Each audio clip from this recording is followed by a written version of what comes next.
다 같이 사도신경으로 우리 신앙 고백 드리겠습니다.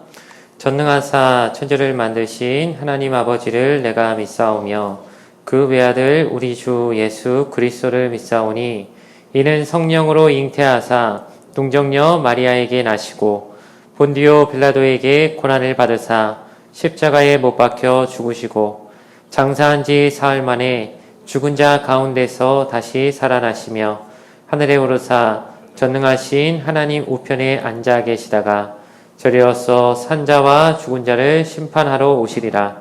성령을 믿사오며 거룩한 공예와 성도가 서로 교통하는 것과 죄를 사하여 주시는 것과 몸이 다시 사는 것과 영원히 사는 것을 믿사옵나이다. 아멘. 예배를 위하여서 잠시 기도드리겠습니다. 좋으신 아버지 하나님 감사합니다. 하나님 또한 이렇게 기쁜 주일을 다시 한번 맞이하게 하심을 감사합니다. 하나님 앞에 나와서 예배드린다는 것이 너무도 소중한 것임을 우리가 지난번 온라인 예배만을 통해서 하나님을 또 예배해야 되는 그 시기에 많이 느꼈습니다. 하나님, 그런데 오늘은 또한 우리 예배 가운데 찬송이라고 하는 부분이 이렇게 생략된 채 예배를 드려야 되는 첫 번째 주일입니다. 많은 것이 어색하고 또 무언가 우리 마음에 예배를 드렸음에도 빈 것이 있는 것 같은 느낌이 드는 것도 사실입니다. 많은 사람들이 또한 지금의 상황을 통해서 이렇게 예배가 너무 지나치게 규제를 받고 있는 것이 아닌가라고 하는 생각이 들기도 하고, 또 다소간은 교회를 향한 시선이 너무도 따갑다고 느껴지는 그런 섭섭함이 드는 많은 성도들이 있는 것 같습니다.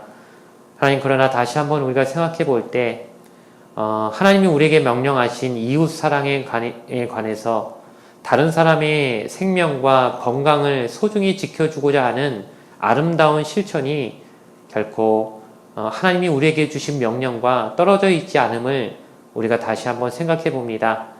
교회가 내 이웃, 그리고 가장 육체적으로 연약한 분들의 생명을 존중히 여기며 그분들을 배려하는 모습으로서 먼저 한 발짝 앞서 실천하는 것으로 우리가 생각하며 이 모습을 또한 이런 원칙으로 예배를 진행하고 있사오니, 하나님, 이 마음들이 하나님 주신 마음으로 우리가 뛰어다르며 하나님의 뜻과 부합하는 것으로 생각합니다. 우리 가운데 예배를 나왔음에도 혹여나 받은 은혜에 있어서 빈 곳이 없게 하여 주시고, 하나님 더욱더 많은 은혜로서 충만히 우리의 마음들을 촉촉히 적셔 주시어서 하나님을 만나고 들어가는 모든 발걸음들이 다 그 가운데 기쁨과 평안과 한 주를 살아갈 용기를 모두 다 충만히 얻고 돌아가는 그런 예배로 주님 드리게 하여 주시옵소서. 시작부터 끝까지 우리 하나님 함께해 주실 것을 믿고 감사드리며 예수님의 이름으로 기도했습니다. 아멘. 할렐루야. 좌우에 계신 분들과 함께 인사하길 바랍니다. 사랑하고 축복합니다. 예배가 굉장히 이렇게 경건하고 또 이렇게 좀 조용해진 만큼 그 가운데서 하나님이 침묵 가운데 그 가운데서 함께 하시기 때문에 오늘 하나님에서 충만한 은혜가 넘치게 될 줄 믿습니다. 구약 성경에 보면 엘리야가 하나님을 만나러 호렙산에 갔을 때 큰 바람 가운데, 불 가운데, 그리고 지진 가운데도 하나님이 나타나지 않으셨지만 그 다음에 세미한 음성으로 하나님의 목소리가 들리는 그런 놀라운 일들이 성경에 나와 있습니다. 우리가 하나님을 엄청난 큰 소리로 하나님을 부르고 찾는 가운데 꼭 하나님이 임하시는 것이 아님을 또한 경험하게 되는 이 기간이 되길 바라고요. 엘리야와 바알과 아세라의 선지자들이 갈멜산에서 서로 싸울 때 바알과 아세라를 섬기는 사람들은 큰 소리로 기도하고 자기의 몸을 상하면서까지 자기들이 섬기는 신한테 막 부르짖었지만 그들의 기도에는 응답이 오지 않았죠. 조용히 혼자서 하나님을 부르고 찾았던 엘리야의 기도 가운데 하늘에서부터 불이 내려왔다는 것을 우리가 또한 기억하면서 우리가 하나님을 찾는 그 마음 중심을 하나님 보신다는 것을 우리가 기억하며 더 하나님을 깊고 또 간절히 찾는 그런 우리 예배가 되어지길 주님의 이름으로 부탁을 드리겠습니다. 오늘 우리가 같이 은혜 나눌 하나님의 말씀은 사도행전 15장 36절에서 41절까지 말씀입니다. 사도행전 15장 36절에서 41절의 말씀, 우리가 가진 성경은 신약성경, 제가 가진 성경 215면에 있습니다. 사도행전 15장 36절에서 41절까지의 말씀을 우리가 한 절씩 교대로 읽도록 하겠습니다. 며칠 후에 바울이 바나바더러 말하되 우리가 주의 말씀을 전한 각 성으로 다시 가서 형제들이 어떠한가 방문하자 하고,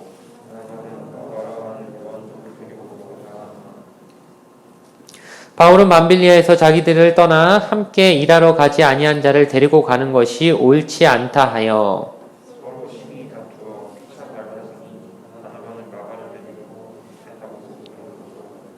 바울은 신라를 택한 후에 형제들에게 주의 은혜에 부탁함을 받고 떠나 같이 하시겠습니다. 수리아와 길리기아로 다니며 교회들을 견고하게 하니라. 아멘. 오늘 주신 말씀을 가지고 갈라짐과 더해짐이란 제목으로 잠시 하나님의 말씀을 우리 함께 나누길 원합니다. 오늘 우리가 읽은 성경 내용은 사실 우리가 생각했을 때 좀 좋지 않은 내용으로 보여질 수 있습니다. 성경에는 좀 좋은 얘기만 다뤘으면 좋겠는데 뭐 좋은 얘기라고 서로 싸운 얘기, 다툰 얘기가 이렇게 들어가 있을까라고 느껴질 수도 있습니다. 여러분 가끔 성경을 보다 보면 저는 성경에서 이런 내용은 좀 빠졌으면 더 은혜롭지 않을까 싶은 내용들이 있어요. 가령 위대한 신앙의 인물로 아는 다윗이 밧세바와 간음한 사건 같은 경우에는 좀 이런 거는 과감히 생략하고 그냥 뭐 간음했다 한 번 정도, 한 절 정도만 나오고 그 구체적인 내용 상황들은 좀 안 나왔으면 훨씬 더 성경이 은혜롭지 않을까 싶은데 그 내용이 적나라하게 다 드러나 있죠. 또 아브라함이 자신의 아내를 누이라고 속인 내용 같은 것도 얼마나 그렇습니까? 믿음의 인물인데 너무 비겁하게 보이게 왜 불안해하고 두려워서 자신의 아내를 속이기까지, 자기 아내가 아니고 누이라고 이렇게 속이기까지 하는 그런 모든 실수들을 다 성경에 이렇게 적어놨을까? 좀 이런 것들은 가려주고 감춰주고 좀 기록하지 않아도 되는 거 아닌가 싶을 정도로 성경에는 모든 사람들의 그 했던 일들을 다 하나하나씩 다 기록하고 있는 것들이 보여요. 바울과 바나바 얼마나 위대한 사도들입니까? 그리고 얼마나 위대한 전도자들입니까? 이렇게 존경할 만한 인물들이 좀 거룩하고 우리에게 본이 되는 모습만 보여준 것으로 나와 있으면 참 좋을 것 같은데 오늘 말씀을 보면 두 사람이 싸웁니다. 그리고 좀 싸웠으면 풀면 될 것이지 풀지를 못하고 서로 각자 갈라져 버리는, 그냥 찢어져 버리는, 그냥 너하고는 같은 길에 갈 수 없어, 너는 너대로 가라, 나는 나대로 가겠다 라는 식으로 두 길이 갈라서 버리는 그런 내용이 제대로 성경에 아주 다 적나라하게 나옵니다. 과연 이 내용을 우리가 어떻게 이해하고 어떻게 우리 신앙의 유익함으로 만들어낼 수 있어야 될 것인가? 좀 오늘은 그런 것들을 한번 살펴보길 원합니다.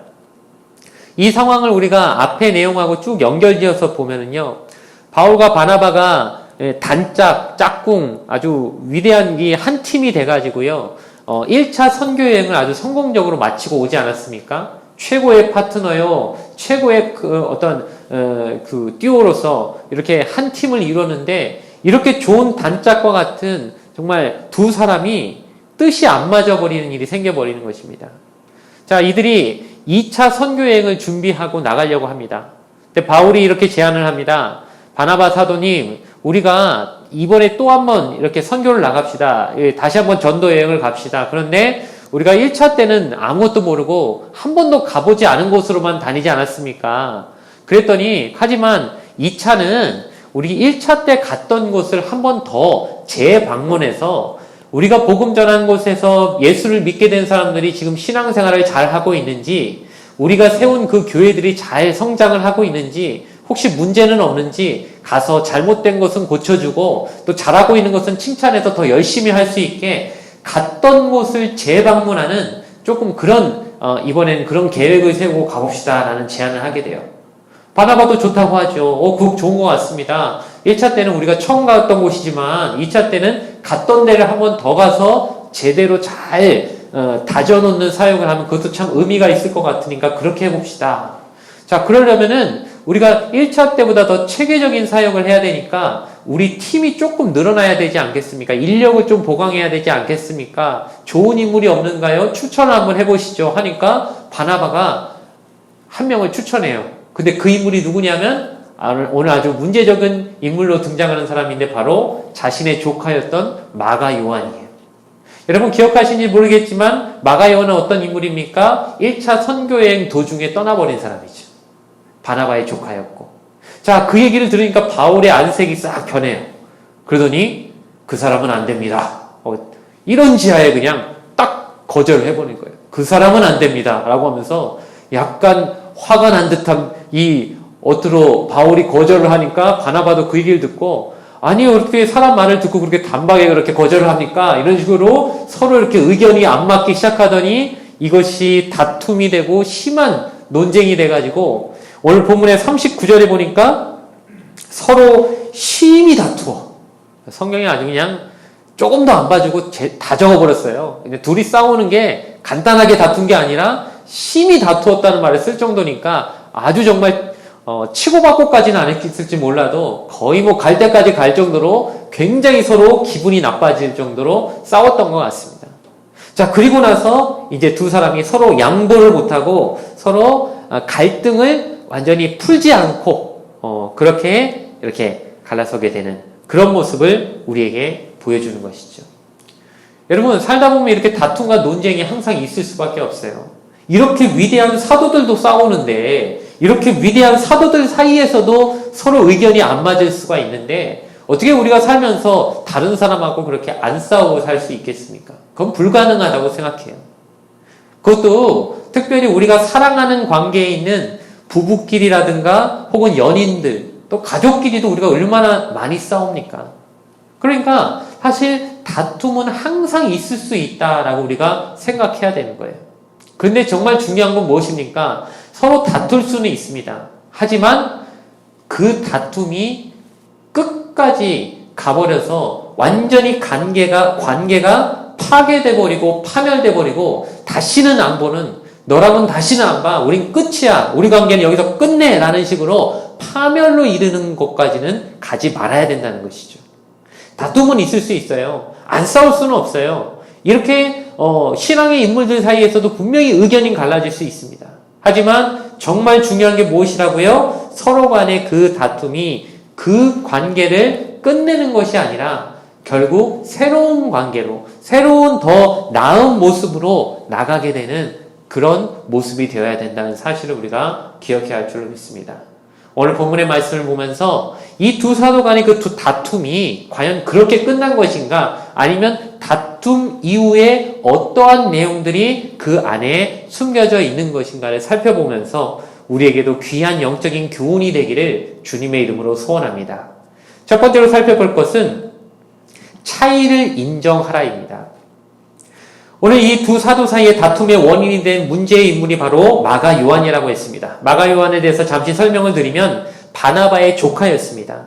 그리고 이 사람은 바울과 바나바가 안디옥에서 파송을 받아서 구브로라고 하는 섬에 갔을 때 선교팀에 합류를 하게 됩니다. 구브로는 바나바의 고향이라고 했죠. 즉 바나바의 친척인 그 마가가 아마 그 당시에 구브로 섬에 있었던 것 같아요. 자신의 삼촌이 선교여행을 왔다는 얘기를 듣고 저도 그럼 거기에 끼워주세요. 아마 이렇게 요청을 했는지 모르겠습니다. 그래서 그래 너도 우리 팀에 들어와라. 같이 가자. 라는 식으로 해서 선교팀에 같이 합류를 하게 된 것입니다. 얼마나 좋습니까? 두 사람만 그것도 나이가 어느 정도 한 50에 가까운 두 사람이 가는 길이 당시에 그 치안이 이렇게 확실한 시대가 아니었기 때문에 소수의 사람이 다니는 거 항상 위험한 거예요. 한 사람이라도 더 있으면 든든하고요. 게다가 젊은 이 청년이 한 명 들어와 있으니 얼마나 이 나이 든 두 사람에게는 든든한 힘이 되겠어요. 뭐 꽃보다 할배 이런 거 보면은 진꾼 한 명 필요하듯이 이렇게 젊은 마가 요한이 딱 같이 동행을 하니까 두 사람이 훨씬 힘이 되고 이렇게 도움이 됐을 것입니다. 이렇게 잘 선교 일정을 가고 있는데 어느 순간에 문제가 생기냐면은 우리가 예전에 13장에서 봤지만은 밤빌리아 버가라는 곳에 이르러서 이제 거기서 비시디아 안디옥으로 넘어가려고 하는데 그 사이에는 타우로스 산맥이라고 하는 약 해발 3,500m 정도 되는 큰 산맥이 그 앞을 가로막고 있었습니다. 자, 우리 저 산맥을 넘어서 비시디아 안디옥으로 가야 된다라고 얘기를 하니까 성경학자들은 여러 가지 얘기를 합니다. 첫 번째는 이 마가 요한 자체가 너무 어려서부터 곱게 자란 부잣집 도련님이라서 그런 힘든 환경에 적응을 못하고 예루살렘으로 갔다라고 하는 말을 하는 학자들도 있습니다. 성경에 정확히 나와 있는 내용이 아닌가 추측을 할 뿐입니다. 이 마가 요한을 우리가 보면은 마가의 다락방을 연상하면 돼요. 자, 마가의 집안은 그 유명한 마가의 다락방 여러분 아시죠? 예수님이 최후의 만찬을 12제자들과 하셨던 곳이기도 하고 또 예수님 부활 승천 후에는 120명의 사람들이 그곳에서 기도하다가 최초의 성령의 임자가 임한 그 마가의 다락방. 그 당시 이스라엘 사람들의 그 집 구조를 보면 1층은 보통 식구들이 사는 곳이에요. 그러다 보니까 여러 가지 이렇게 벽을 쌓아놓고 이렇게 우리도 이렇게 평면 공간에 벽을 쌓아놓고 그 구역을 나누잖아요. 어디는 뭐 침실, 어디는 뭐 다용도실, 식당 이런 식으로 나누듯이 이렇게 벽을 다 가로막아 놨다면은 2층은 통으로 다 튀어났대요. 그래서 2층은 다락방이라고 해서 그 위에서는 많은 사람들이 한꺼번에 모일 수 있는 구조로서 통으로 하나의 공간을 마련해 놓은 것이 다락방 구조였는데 그 다락방 구조에 120명의 사람이 들어갈 정도였다면 그 집의 규모를 알 수가 있어요. 여러분의 집에 혹시 우리 집에는 한 120명 들어와도 충분히 있을 수 있다 하는 집에 사시는 분 혹시 이 가운데 계신가요? 집이 좀 넓으신 분 없으신가요? 120명은 다 무리겠죠. 근데 이 집에는 120명이 들어와도 넉넉했다는 거예요. 그러니까 이 집의 크기가 어느 정도 수준인지 아시겠죠? 주택 정도가 아니라 거의 이 정도면 뭐 저택이죠, 저택. 그 정도의 집에서 자랐던 이 마가 요한이라는 젊은이. 그리고 삼촌인 바나바도 어떻습니까? 그 구브로 섬에서 제일 큰 구리 강산을 가지고 있었는데 그것을 팔아가지고 사도들에게 헌금을 해서 초대교회에서 이렇게 인정을 받은 그런 사람이었다고 성경에 나와 있죠. 이것을 통틀어 봤을 때 이 집안이 재력이 많은 그런 집안이었음을 우리가 알 수 있어요. 그러니까 어려서부터 이렇게 좋은 환경, 유복한 환경에서 자랐던 청년이 그 힘든 여정을 게다가 이제 앞으로 저 큰 산맥을 넘어야 된다라고 하는 이런 얘기를 듣고서 너무 힘이 들 걸 예상하고 떠나버렸다라고 하는 추측을 하는 학자도 있고요. 또 다른 학자는 이렇게 얘기합니다. 바울과 바나바가 처음에 안디옥에서 파송을 했을 때는 분명히 바나바가 선임이고 리더로서 파송을 받았는데 이 선교 도중에 갑자기 이것이 관계가 역전이 되어버렸다는 거예요. 왜냐하면 이 두 사람의 기질의 차이입니다. 바울은 조금 우리가 봤을 때 나대는 사람이에요. 좀 앞장서길 좋아하는 사람이에요. 막 얘기도 하고 설교도 자기가 해야 되고 사람들한테 복음 전할 때도 자기 목소리로 내기를 원하는 좀 그런 스타일이라면 바나바는 그런 바울을 뒤에서 서포트해주고 뒷바라지해주고 지원해주고 좀 응원해주는 그런 걸 좋아하는 스타일의 사람인 거예요. 그러니까 자연스럽게 이 둘의 관계가 이렇게 역전이 돼버려가지고 리더가 바울로 바뀌어버리더라는 것이죠. 그랬더니 이 조카 입장에서 봤을 때는 우리 삼촌이 대장인 줄 알고 내가 들어온 건데 그게 아니었네? 이런 상황에서 뭔가 실망이 돼서 떠나버렸을 것이다 라고 하는 그런 학자들도 있어요. 이 정확하게 성경에 그 왜 이유를 말해놓지 않았기 때문에 우리는 알 수는 없지만 첫 번째 이유일 수도 있고 두 번째 이유일 수도 있고 아니면 두 가지가 합쳐진 걸 수도 있겠죠. 그러니까 두 가지 다 기분이 나쁘니까 갔을 수도 있어요. 어쨌든 확실한 건 무엇입니까? 그는 도중에 가버렸다는 거예요. 자, 여러분, 세 사람이 갔다가 중간에 한 명 빠지면 얼마나 허전하고 얼마나 그 구멍이 큽니까? 여러분, 충분히 동감이 가시죠? 세 명이 뜻을 합쳐서 가다가 중간에 한 명이 가버리면 얼마나 이 차질이 생기고 마음이 벌써 힘들어지고 힘이 빠지냐는 거예요. 그래서 도중에 이 1차 선교여행이 그냥 아주 큰 암초에 부딪힌 것처럼 큰 어려움을 겪게 되는 상황이 바로 이 마가 요한의 이탈로 인해서 생겨나게 되었다는 거예요. 자, 그런데 이제 2차 선교여행을 준비하면서 이 마가 요한을 한 번만 더 기회를 줘보자고 하는 바나바의 제안에 대해서 바울이 이런지하에 거절하는 이유를 여러분 이제 좀 아실 거예요. 그렇게 우리를 힘들게 한 사람을 또 집어넣자니 말이 됩니까? 라고 하면서 바울은 거기에 거절 의사를 분명히 표시를 하게 된 것이죠. 자, 여러분, 바울과 바나바는요 서로 다른 사람이에요. 우리 각자 이렇게 서로 모여보면은 어떤 사람과 대화하다 보면 여러분, 아, 이 사람은 진짜 나하고 스타일이 다르다. 그 느껴지는 사람들이 있죠. 나하고 비슷한 스타일의 사람도 있지만 서로 다른 성격의, 다른 기질의 사람이 분명히 있는 것입니다. 옛날에 그 기질이라고 해서 네 가지로 구분하는 거를 여러분 혹시 아시는지 모르겠어요. 다혈질, 우울질, 담즙질, 점액질 이렇게 해갖고 네 가지로 되어 있죠. 근데 그 중에서 담즙질과 점액질을 나누는 기준이 무엇이냐면 일 중심으로 생각하는 사람은 담즙질이고요. 사람 관계 중심으로 생각하는 사람은 점액질이라고 해요. 제가 봤을 때는 담즙질의 대표 주자가 바로 바울이고 점액질은 바나바예요. 바울은 일 중심입니다. 내가 이 목표를 이루어야 돼. 그러기 위해서는 반드시 이렇게 해야 돼라고 생각하는 사람이고, 바나바는 일이 좀 안 되더라도 사람 마음이 상하면 안 되지. 저 사람이 잃으면 안 되잖아. 저 사람은 어떻게든 데리고 가야지. 이런 식으로 그 사람과의 관계를 중시하는 사람인 거예요. 그러니까 여러분, 이렇게 기질상 서로 다른 사람들이 보면 하는 일들도 다릅니다. 주로 담즙질인 사람들은 사업가들이 많아요. 일 중심이다 보니까 이 일을 통해서 얼마나 많은 성과를 얻을 것이고 얼마나 목표를 정해놨으면 그 목표에 이르기까지 조금 사람이 좀 떠나더라도 이 일을 하다가 누군가 좀 기분이 나빠서 나하고 이렇게 관계가 흐트러지더라도 목표는 이루어야 되겠다는 생각으로 이렇게 불도저처럼 밀어붙이는 성격의 사람들이 좀 사업가 기질이 있는 경우가 있고요. 또 반대로 이렇게 점액질인 사람들은 뭐에 유리하겠습니까?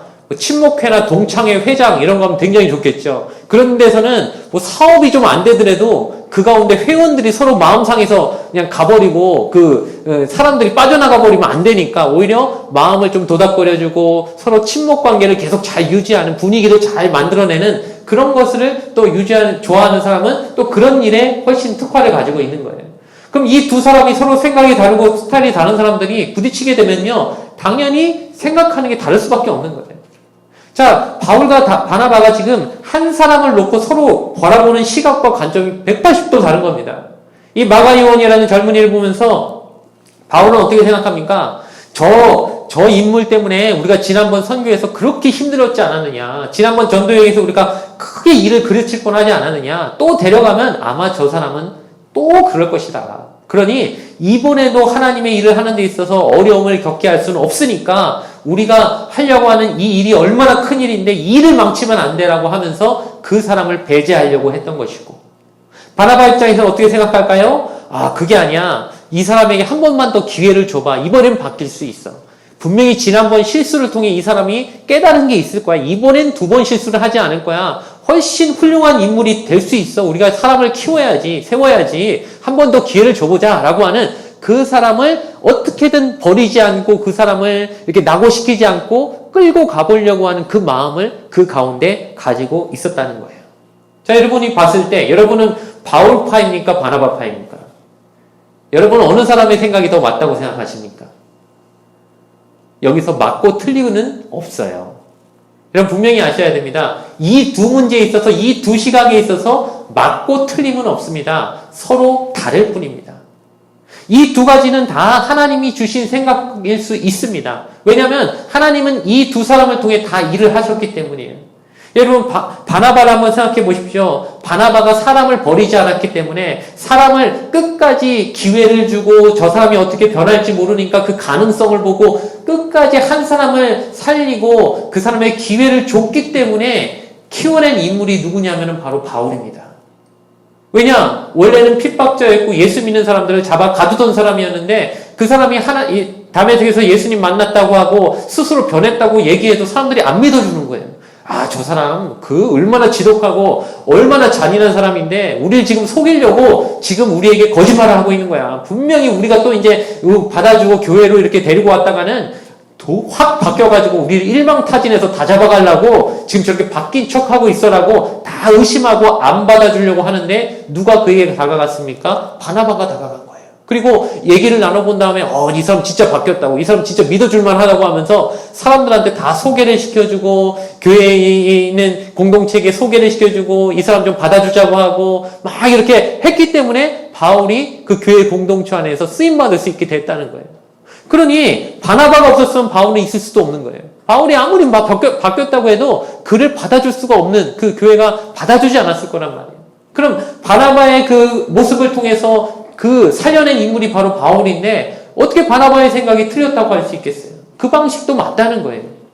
아, 그럼 바울이 틀린 것입니까? 그렇게 볼 수도 없는 것이죠. 바울이 그렇게 목표 지향적이고 어떤 하나의 의지를 가지면은 절대 그 일이 끝날 때까지 포기하지 않는 집요함. 어떻게 보면 정말 그 대단한 의지가 있었기 때문에 1차 선교여행 도중에 루스드라에서 어떤 일이 있었습니까? 막 사람들이 돌을 던져갖고 바울을 죽여놓잖아요. 진짜 죽었잖아요. 죽었다가 살아났잖아요. 의식을 잃었다가 깨어났잖아요. 근데 의식이 일어나자마자 바울이 하는 행동이 뭐였습니까? 다시 루스드라 성으로 들어가죠. 왜? 복음 전하라고. 세상에 돌에 맞아서 죽었다가 살아난 사람이 의식을 차리자마자 맨 처음 하는 일이 뭐예요? 난 또 복음 전하러 갈 거야. 이건 웬만한 사람은 할 수가 없어요. 의지가 얼마나 대단한 사람이에요. 뭔가 하나 결정을 하고 이걸 하겠다고 마음먹으면요. 죽어도 하는 사람이 있어요. 날 죽여라. 죽이면 내가 안 하지만 죽기 전에 난 한다라고 하는 이런 정말 의지가 있고 목표에 있어서는 물러남이 없는 사람이기 때문에 그렇게 선교에서 좋은 많은 성과를 거둔 것도 사실이란 말이에요. 자, 그러면은 우리가 분명히 알아야 될 건 무엇입니까? 두 사람 다 틀린 게 아니라는 것입니다. 우리가 자꾸 맞고 틀리고의 문제로 이걸 보다 보면은 이 얘기를 보면서도 성경에서 이 말씀을 보면서 어떤 사람들은 판단하기를 바울이 틀린 거야. 사람을 어떻게 이렇게 한 번에 그렇게 한 번 실수했다고 버릴 수 있어. 이건 틀렸어라고 바울을 틀렸다고 보는 사람이 있을 수 있고 바나바를 보면서 어떻게 하나님의 일을 하는 데 있어서 이렇게 자기 개인적인 감정으로 자기 조카라고 끝까지 믿어주라고 하는 이런 식의 모습을 보일 수 있어. 이건 틀린 거야 라고 보는 사람이 있을지도 모릅니다. 하지만 여러분, 맞고 틀림의 문제가 아니라 다름의 문제예요. 우리는 살면서 많은 결정을 해야 될 때가 있습니다. 하나님 일을 하다가도 이런 식의 뭐가 맞는지 모르겠는, 뭐가 좀 더 나은 건지 모를 수 있는 둘 다 맞는 것 같은 상황들을 얼마든지 경험할 수 있다는 거예요. 그럼 우리가 어떻게 생각해야 됩니까? 상대방의 의견이 틀렸다고 생각할 게 아니라 이 두 가지는 다 맞는데 이 상황에서 어느 게 좀 더 나은 효과를 거둘 수 있을까? 서로 그거를 생각해보는 모습으로 일을 진행해야 된다는 거예요. 우리가 무슨 일을 할 때도 나와 반대편에 있는 사람의 말은 100% 틀렸다가 아니라 저 사람 말대로 해도 분명히 성과는 날 거고 이 일을 내가 하자는다고 해도 분명히 일의 성과는 나겠지만 그 말이 지금 이 상황에서 이 현실에선 뭐가 더 맞고 뭐가 더 좀 더 나은 효과를 거둘 수 있을까? 이것을 바라보며 그것을 생각하며 나가지 않으면 서로 간에 이런 식으로 다툼이 생기고 누가 누구를 이렇게 인정을 아예 안 해줘 버리는 식을 통해서 큰 어떤 갈등이나 서로 간에 회복할 수 없는 그런 분란이 날 수 있다는 사실을 여러분 기억하면서 항상 상대방의 의견을 100% 틀렸다, 내 말이 맞다 라고 하는 식이 아닌 서로가 다르구나, 저 사람과 나는 생각이 다른 거구나, 뭐가 더 이 상황에선 맞을까, 뭐가 더 적절할까를 따져보는 그런 모습이 되어지기를 주님의 이름으로 소원합니다. 두 번째로 살펴볼 것이 있습니다. 상대방이 맞을 수 있다예요. 자, 바울과 바나바는 둘 다 신실한 사람입니다. 이건 무슨 얘기냐면 서로가 이런 식으로의 주장을 강하게 했지만 각자의 욕심 때문에 이런 말을 하는 건 아니었다는 것입니다. 두 사람이 자기 감정 때문에 자기 체면, 자존심 때문에 이렇게 주장하고 싸우는 것이 아니라 두 사람 각자에게는 어떤 생각이 있습니까? 내 생각이 하나님의 일을 하는 데 있어서 더 맞다고 생각하는, 그러니까 내가 지금 해야 되는 어떤 하나님이 주신 사명이 있는데 이걸 잘하려고 하다 보니 내 생각이 이게 맞는 것 같은 거예요.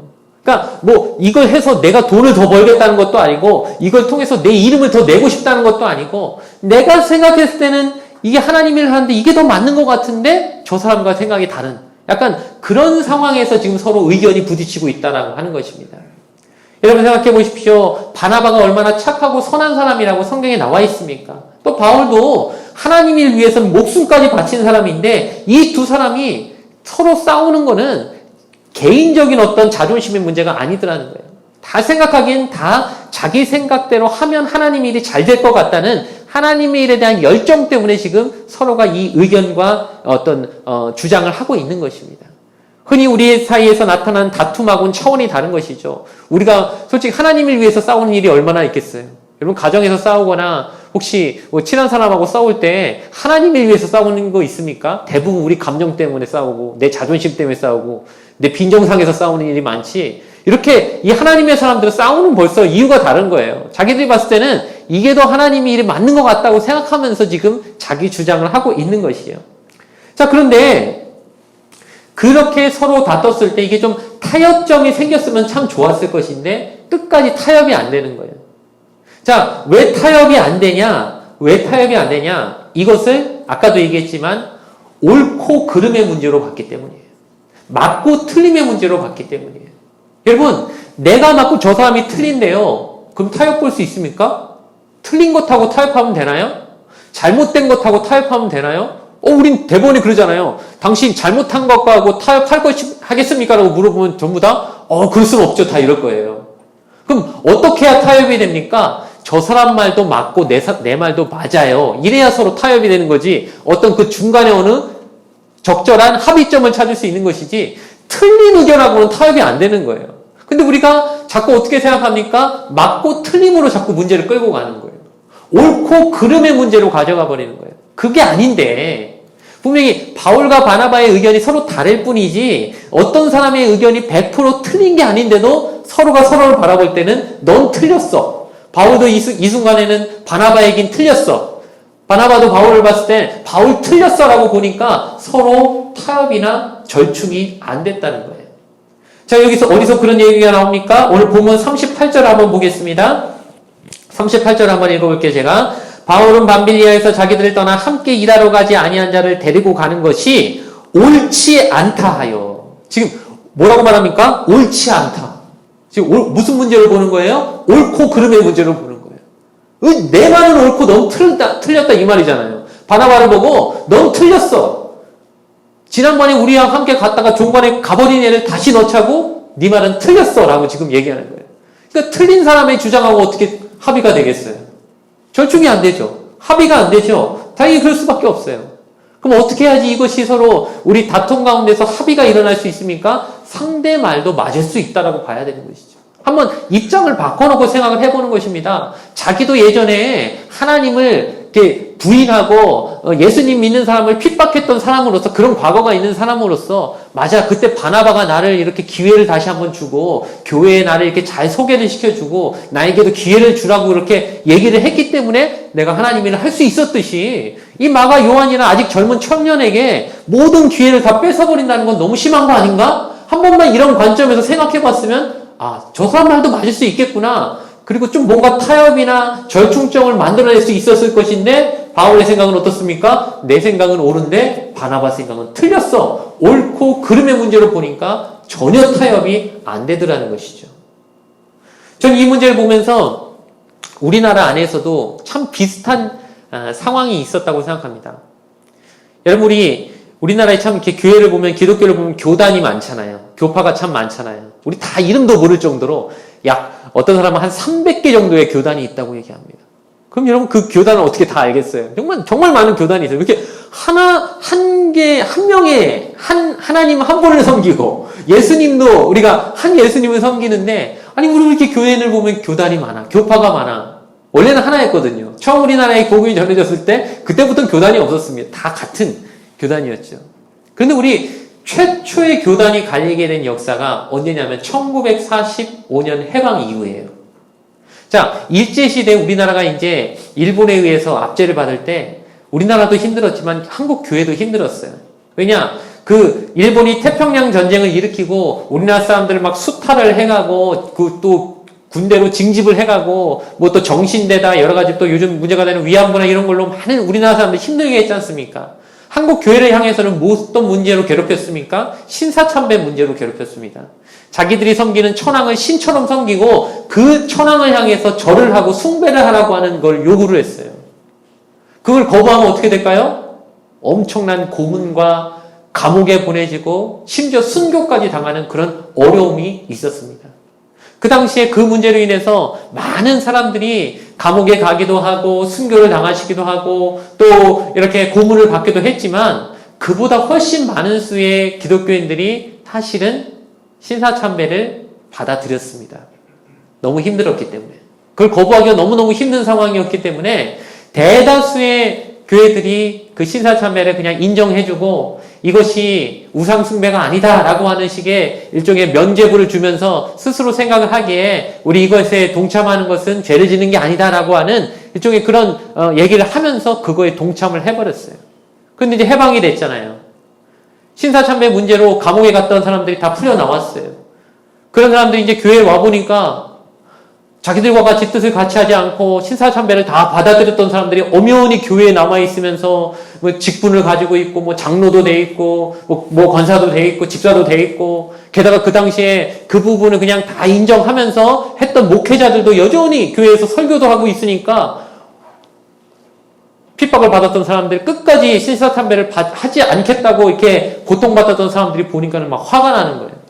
그래서 교회 안에 들어와서 그들이 요구하기 시작합니다. 당신들 신사참배를 했지 빨리 회개하라고, 공개적인 회개를 하라고, 그리고 나서 목회자는 당분간 설교를 하지 말고 또 직분 있는 사람들은 다 직분을 내려놓으라고 이런 식의 요구를 하기 시작해요. 자, 그 얘기를 들었던 교회 안에 있었던 그 원래 이제 신사참배를 했었던 사람들, 많은 수의 사람들이 있는 교회 안에서 그런 요구들이 들어왔을 때 받았던 사람들도 그렇습니다.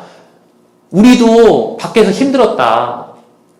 우리도 같이 신앙생활 했던 당신들이 감옥에 가고 이렇게 고문받고 하는 것을 보면서 우리라고 양심에 편했겠느냐. 우리도 힘들었지만 당시 상황이 그렇기 때문에 어쩔 수 없었던 것이 있었는데 지금에 와서 이걸 너무 강하게 요구하면은 교회 전체의 화목함이 깨지는 거 아니냐. 당신들의 억울함도 알겠지만 이렇게 너무 강하게 교회의 모든 것을 엎어버리려고 하면 이것은 옳지 못하다. 질서를 깨트리는 것이다. 라고 하면서 이제 서로 이렇게 의견의 대립이 일어나기 시작한 거예요.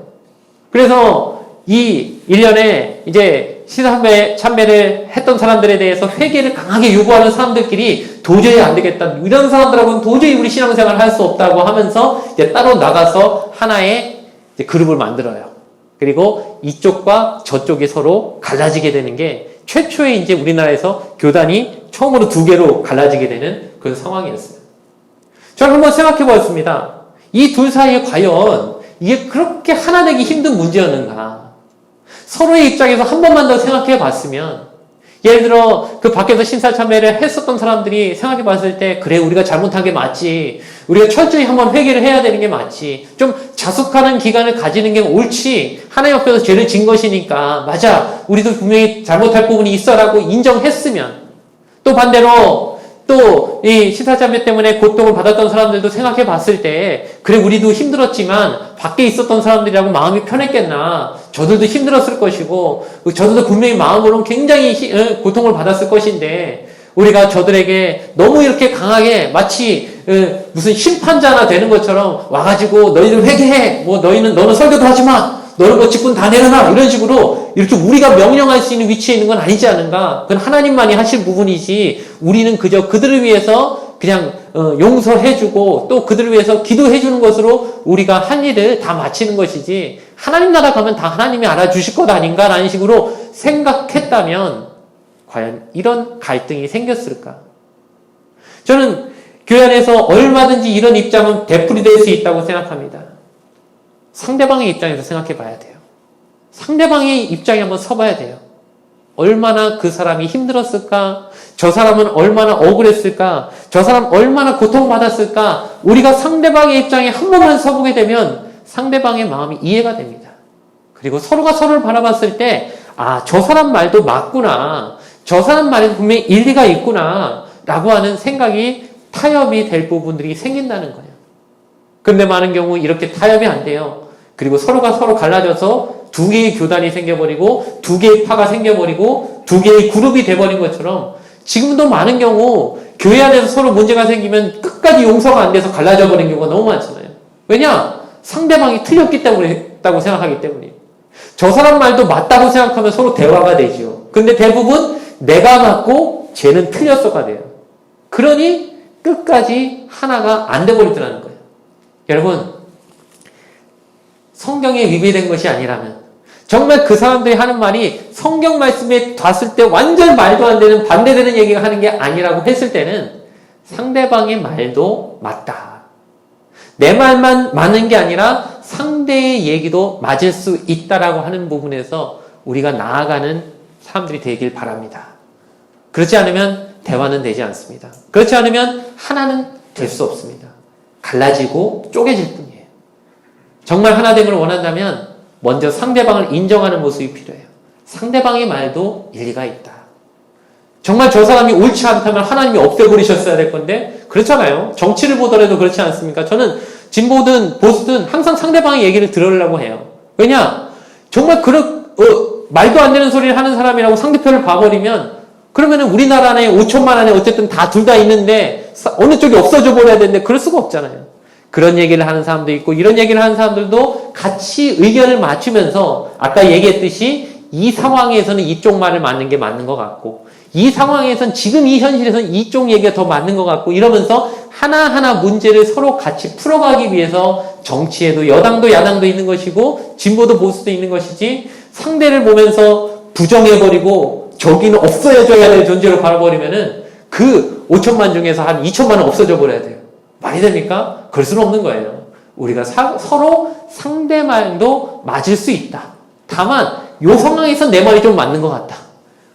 요 상황에선 저쪽 말이 조금 맞는 것 같다. 이런 식으로 서로 인정해가면서 하나하나 가는 관계가 돼야지 교회 안에서 마찬가지고요. 그럴 때 서로 간에 타협도 있고 서로 간에 좀 더 나은 성장, 발전이 있을 거라고 생각을 합니다. 그런 모습이 되어지기를 주님의 이름으로 부탁을 드리겠습니다. 마지막으로 살펴볼 것은 끝까지 축복해 줘라 합니다. 결국 내용의 결론으로 가면은 바울과 바나바는 갈라져요. 우리가 잘 알듯이 서로 다르게 가버립니다. 먼저 바나바가 자기가 그렇게 합류시키고 싶었던 마가를 데리고 하나의 팀을 만들어서 구브로로 가버립니다. 자신의 고향인 구브로로 가버리는 거예요. 자, 이제 바울만이 남았죠. 바울도 또 새로운 파트너를 한 명 구합니다. 실라라고 하는 새로운 파트너를 구해요. 그래서 바나바가 갔던 코스, 배를 타고 구브로로 가는 코스로 갈 수는 없으니까 또 다른 코스, 육지로 가는 코스로 새롭게 가버립니다. 즉, 팀이 두 개가 돼버려요. A팀은 구브로로 가버리고 B팀은, 바울팀은 이제 육지로 해서 위로 올라갑니다. 서로 다른 생각, 서로 같이 생각이 다르니까 그리고 합쳐보려고 했지만 끝까지 이게 합쳐지지가 않으니까 그래, 당신은 당신 생각이 맞다고 생각하니까 가십시오. 나는 내 생각에 맞는 팀을 따로 만들어서 이제 이쪽으로 가겠습니다. 서로 이렇게 갈라지고 서로 따로 사역을 하기로 결정을 했다는 겁니다. 그런데 이렇게 서로 갈라졌고 서로 헤어졌으니까 우리가 봤을 때는 이거 문제가 생겼다. 교회가 하나 돼야지 어떻게 갈라져? 어떻게 두 개가 돼버렸으니까 쪼개졌네? 안 좋은 거네? 대박의 이런 느낌을 받을 수 있지만 과연 하나님 입장에서도 그랬느냐? 아니더라는 거예요. 자, 여기에 신비한 부분이 있는 것입니다. 여기에 놀라운 하나님의 이 섭리와 계획이 있는 거예요. 여러분, 하나님 입장에서 한번 생각을 해보십시오. 하나님 입장에서는요, 선교하는 팀이 많으면 많을수록 좋은 거예요? 안 좋은 거예요? 어느 게 더 좋은 거예요? 한 팀이 가는 거랑 두 팀이 가는 거랑 어느 게 더 좋은 거예요? 어렵나요? 어려운 얘기를 하는 겁니까? 자, 하나님이 복음을 전하게 만들어야 되는데 한 팀이 가는 거랑 두 팀이 가는 거랑 어느 게 더 좋은 거예요? 하나님의 나라에서는 두 배로 배가 된 게 좋은 거죠. 그리고 하나님 일부 보실 때 이 두 가지 팀에게 주신 사명이 달라요. 자, 어떻게 다른가 한번 보겠습니다. 바나바는 어떤 사람입니까? 히브리인입니다. 정통 히브리인입니다. 무슨 얘기냐면 이스라엘에서 태어나서 이스라엘의 어떤 율법 교육을 받고 율법의 문화에서 유대인의 문화에서 쭉 자라온 사람들이에요. 그러다 보니까 이 사람들은 어디에 익숙하냐면 율법과 히브리 문화에 익숙해요. 말도 히브리 말이 더 편하죠. 그러다 보니까 비교적 유대인들에게 친화하고 유대인들에게 복음 전하기가 유리한 것이에요. 반면에 바울 그리고 나중에 나오는 신라 같은 경우가 어떻습니까? 이 두 사람은 다 다음 장에 보면 16장에 빌립보에서 전도할 때 나오지만 두 사람은 다 로마 시민이에요. 알고 보니까 로마 시민권을 가진 사람들이에요. 그리고 일종의 헬라파 유대인들입니다. 이방 지역에서 태어나서 그 나라 문화를 알고 있기 때문에 말도 두 가지 말을 다 요즘으로 말하면 두 가지 언어를 쓰는 이중 언어를 쓸 수 있는 사람들이고 문화도 헬라 문화에 익숙한 사람들이고 또 로마 시민권이 있기 때문에 어느 지역이나 자유롭게 다닐 수 있는 즉 이방인 선교에 최적화된 사람들이 또 하나 생긴 거예요. 하나님 입장에서는 이들은 처음에 계획을 어떻게 세웠습니까? 우리가 1차 선교 여행 때 갔던 교회들을 다시 한번 재방문하자. 갔던 데를 한 번 더 가자라는 식으로 계획을 세웠지만 하나님 입장에서는 굳이 그러려면 한 팀만 있으면 되지 그 두 팀을 다 그렇게 만들 필요가 없는 거예요. 그러니까 바나바의 팀은 그렇게 가도록 아마 하셨을 겁니다. 그 계획대로 가라고 하셨을 겁니다. 하지만 바울의 팀은 나중에 하나님이 인위적으로 하나님의 힘으로 그 코스를 바꿔버리세요. 그리고 어디로 보내십니까? 마게도니아 지역, 헬라 지역으로 보내버리십니다. 왜냐? 이 팀은 하나님이 처음부터 생각하시기를 이방인에게 복음 전하기 적합한 인원으로 팀을 만드셨기 때문에 로마 시민권을 가지고 헬라 문화에 익숙한, 그리고 헬라어를 유창하게 쓰는 사람들로 팀을 만드신 다음에 바울의 팀은 이방 지역으로 보내시기 위해서 팀을 하나님이 갈르셨다는 거예요. 하나님 입장에서는 이렇게 놀라운 섭리와 경륜이 있었지만 인간의 입장에서 봤을 때는 그럼에도 어떻습니까? 갈라질 때 서로 싸우고 다투고 분란이 일어난 것 같아서 영 보기가 싫잖아요. 좀 서로 이렇게 기분 좋게, 당신은 그쪽으로 가세요, 우리 이렇게 갈게, 이런 식으로 좀 기분 좋게 서로 합의를 해서 무슨 서로 의견을 나누고 팀이 이렇게 두 개로 나눠졌으면 참 좋겠는데, 우리가 봤을 때 과정은 어때? 막 싸웠잖아요. 서로 얼굴도 안 보일 것처럼 서로 등 돌리고 나간 것 같은 상황이 됐지만, 그러나 하나님의 계획은 있었다는 거예요. 그렇기 때문에 제가 여러분한테 말씀드립니다.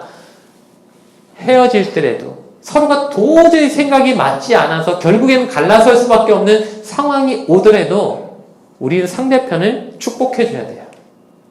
상대편에게도 하나님의 계획과 뜻이 있을 수 있음을 인정하고 가서 잘하십시오. 어딜 가든 하나님 앞에 쓰임받을 줄 믿습니다.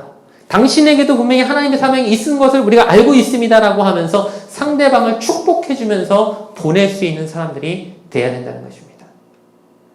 이 마가 요한은 나중에 어떻게 됐을까요? 한번 찾아보고 싶은 성경 구절이 있습니다. 골로새서 4장 10절과 11절입니다. 골로새서 4장 10절과 11절인데 신약성경 328페이지에 있습니다.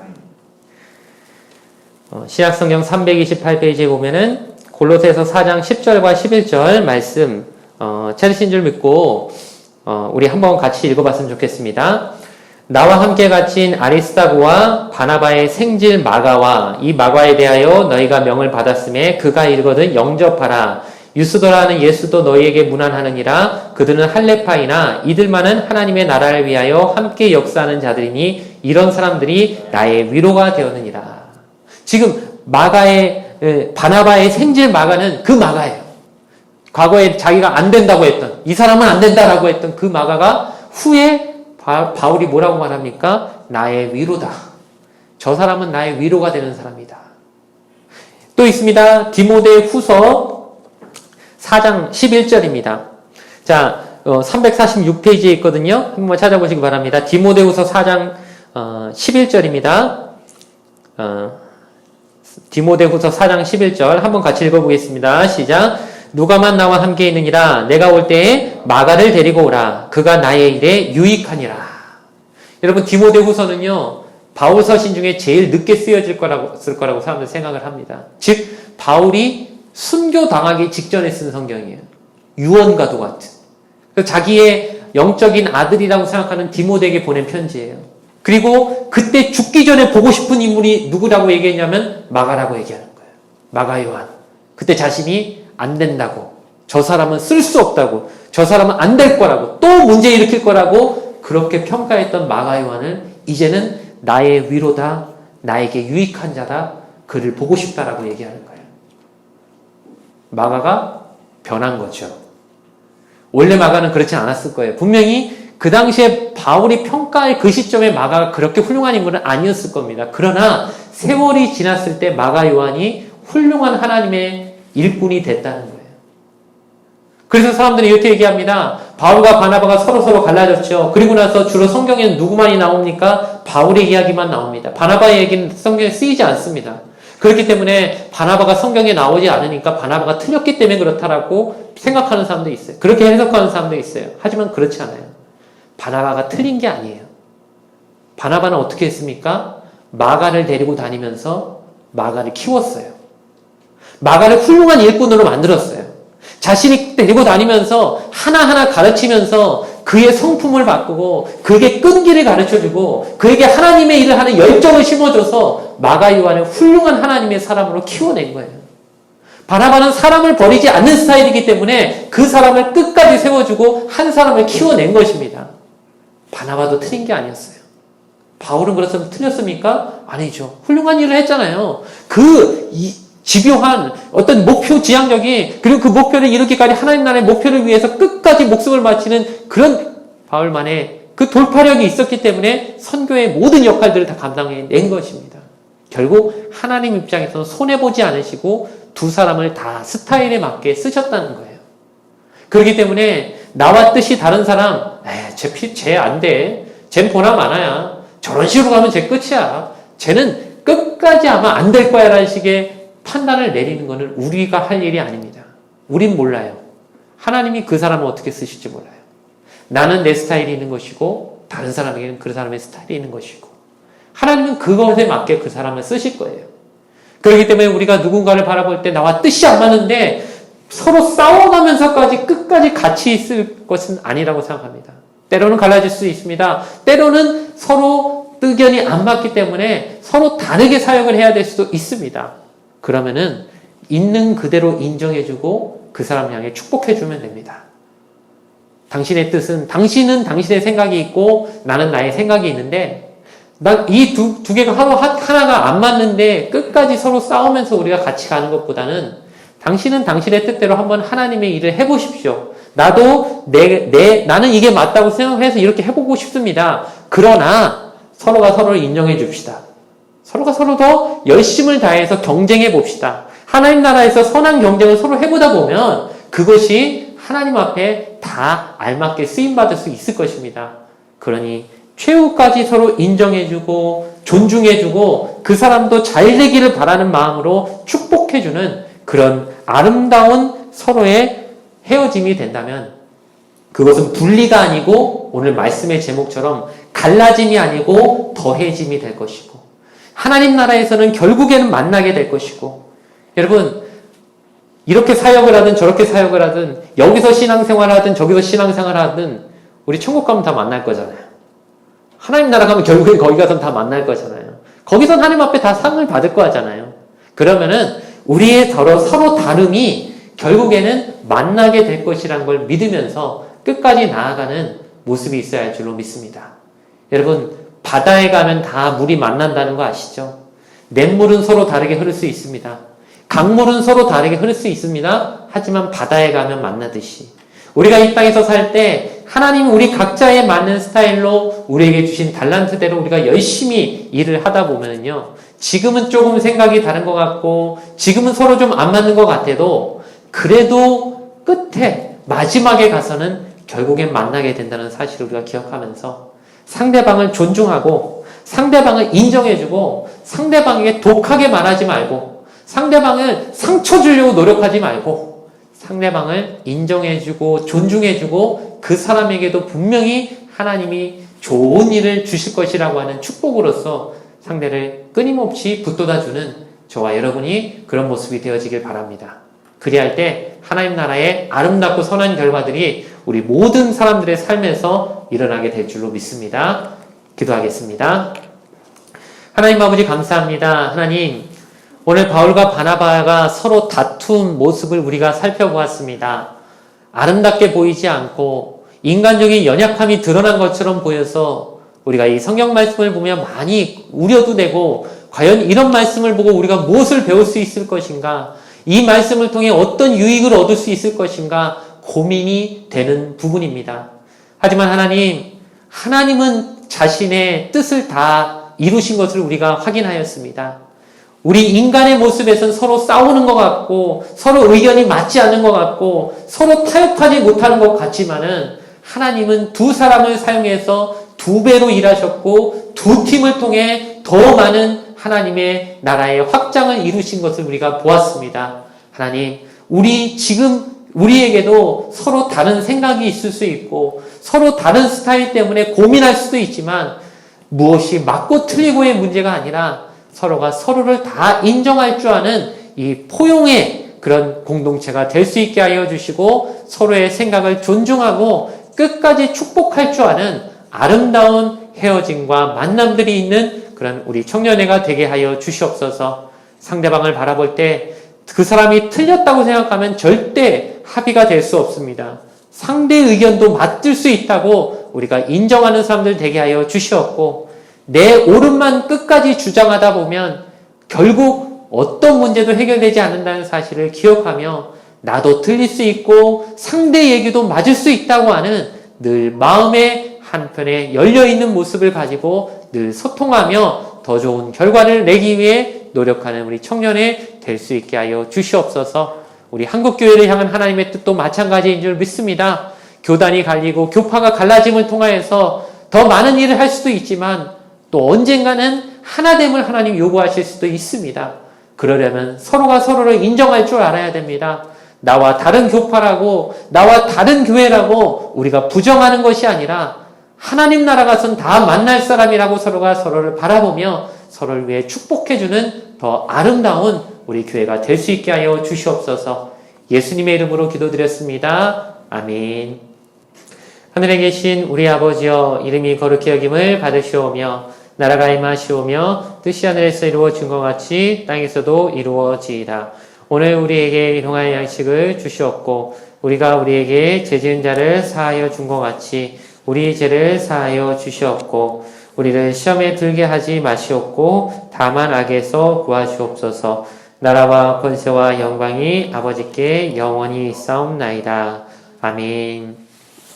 이제는 우리 구주 그리스도의 크신 은혜와 아버지 하나님의 놀라우신 사랑과 성령님의 내주 인도 교통하심이 정말 다른 사람을 인정하고 존중하며 내 옳음만을 주장하는 것이 아니라 상대방의 말도 존중하고 또 축복해 줄 수 있는, 나와 다른 사람을 끝까지 하나님의 뜻으로 눈으로 바라볼 수 있는 그런 시선을 가지기를 원하는 이 자리에 나와 있는 모든 영혼들, 또 방송으로서 부득이하게 이 예배를 함께 드리고 있는 그 모든 영혼들 머리머리 위에 영원토록 함께 하시기를 축원하옵나이다.